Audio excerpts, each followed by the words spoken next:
అక్కడ వాళ్ళకి అక్కడ మగపిల్లాడికే వారసత్వం ఇస్తారు.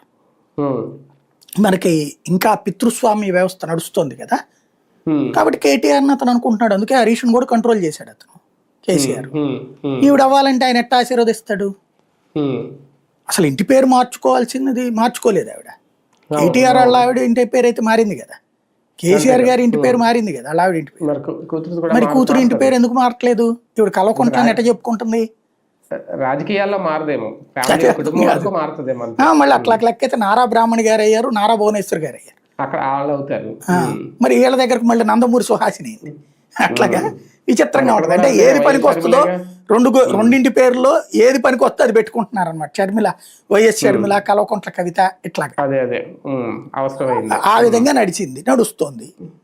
అక్కడ ఏమైపోయింది అంటే ఈవిడ దాని మీదన కేంద్ర ప్రభుత్వం ఆ case, CBI case, liquor case వాటిట్లలో అయ్యేటప్పటికి ఈవిడికి ఫీలింగ్ ఏంటయ్యా అంటే జైలుకి వెళ్ళిన వాళ్ళందరూ సీఎం అవుతారు అని.